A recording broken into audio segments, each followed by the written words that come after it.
I'm good, Richard. How are you? Very well, thank you. Lovely to see you here in Cannes. You too.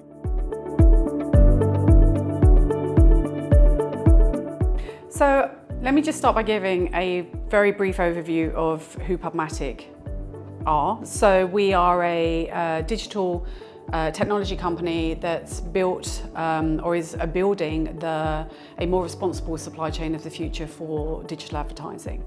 We have built an integrated platform, which means that both suppliers and buyers can engage with each other in a much more efficient way. And we've built this infrastructure because we believe that a thriving open web is really built on professional content, fact-checked journalism, say that fast, and basically, a transparent but also carbon efficient infrastructure. And so for us, why it's important is that we are building the supply chain of the future, and so for it to be future-proofed, it also has to work, for the long term. And one of the key things that we're looking at in the long term is how do we reduce our impact on the environment.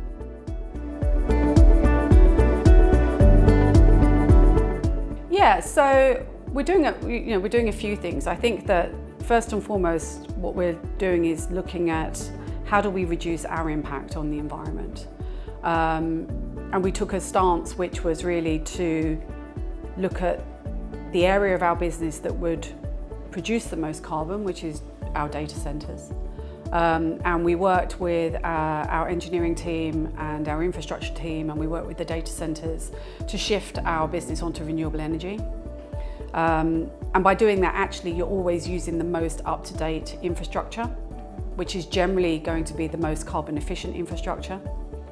And then we made sure that we are renewing or recycling as much as we possibly can. I don't think we're at 100% in terms of recycling yet, but we're around 90%. So we'd love to get to 100, and we're working towards that.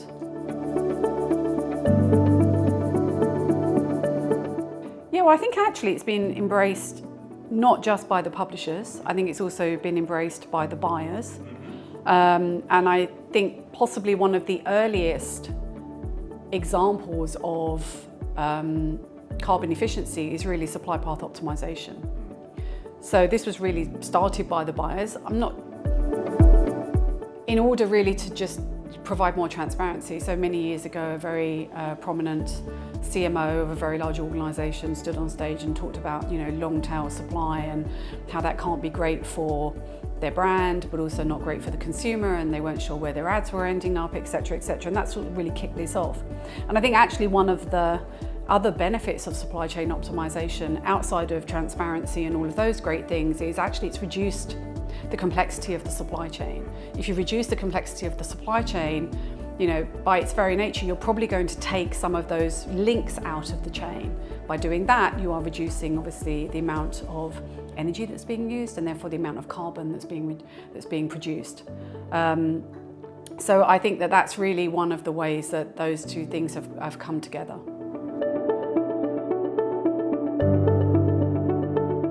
Yeah, so I think that supply path optimization is really a way of, and it's either supply path or demand path. So if you're a buyer, you talk about supply path because it's your supply.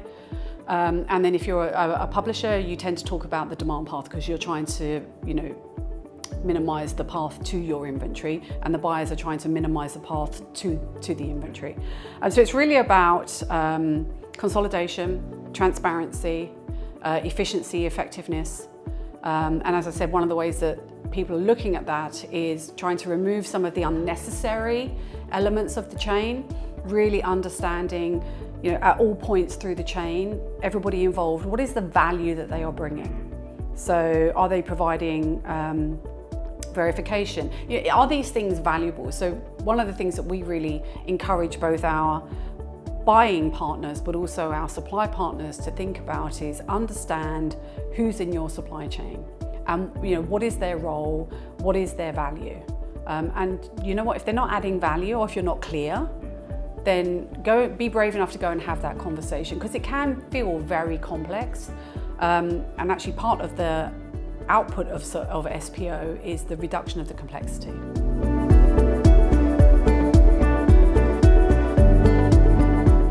Yeah, so I think that we look at our approach in two ways. So the external piece, so helping our buyers reach the supply that they want in the most efficient way, but then also internally. So it was very important to us that we could engage our teams around this. And I don't know about you, but I'm in a fortunate position where I'm still able to recruit quite a lot of people. And years ago, you'd sort of sit down and they'd say, well, okay, well, what's the job and what's my career, path look like, et cetera, et cetera. And more I'm being asked, what's your approach to sustainability?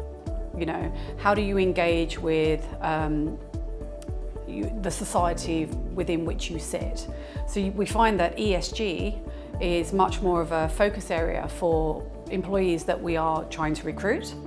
And I know people that have made decisions and turned away good jobs because they didn't feel aligned with the approach to the organisation around ESG. So it's really important for a recruitment perspective, but it's also really, really important for an internal employee engagement perspective. Our employees are consumers at the end of the day. We don't sort of take our consumer hat off when we come into the office. And as consumers, they are becoming much more aware and educated around the impact of things like advertising on the environment. So they want to make sure that when they come in, they're doing everything that they can and we're doing everything that we can to help minimise that impact. So it's really important to hear them, to respond to them. I think one of the best all hands I ever did actually was when you guys came and first reported the output of our Scope 3 or Scope 1, 2 and 3 study that we did with you. And I've never had such an engaged group of people, asking questions, coming up with ideas, walking away saying, right, I'm going to do this, I'm going to change that.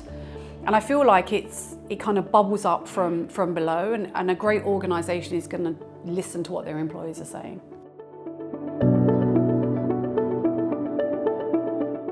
Yeah, so I think first and foremost, definitely seeing a lot of progress. Mm-hmm. Just in the last 3 years, at Cannes, we weren't really talking about this a while back, and now it's front and centre of every conversation. We have whole streams of content focused on this. We have industry bodies that are really vocal about this. We belong to Net Zero, for example. We work with you guys. We're looking at measurement partners. So I do think that there has been progress. I think that there is more progress needs to be made. But that said, I don't feel like this is a fad. So many things that I've been in the industry a long time. So many things that you've seen in the past has kind of been a bit of a fad. Mm-hmm. This can't be a fad, by the way, because we have to do something to protect our planet. If we don't do something, then like what are we doing, basically? So I don't believe this is a fad. There is momentum. You hear a lot about, GARM is doing a really great job. There's lots of carbon calculators out there. I think what we can do as an industry, to answer the final part of your question, is I think we need a little bit of consolidation and a little bit of consistency. It's quite difficult to have multiple measurement systems out there, because then, which one do you choose? And you end up just sort of arguing amongst yourselves. So, but I do think that we're coming to that stage. I feel like there's a lot more consolidation. And I'm very excited about what we can do as an organisation, but actually what we can also contribute to the industry as we move towards Net Zero in 2030.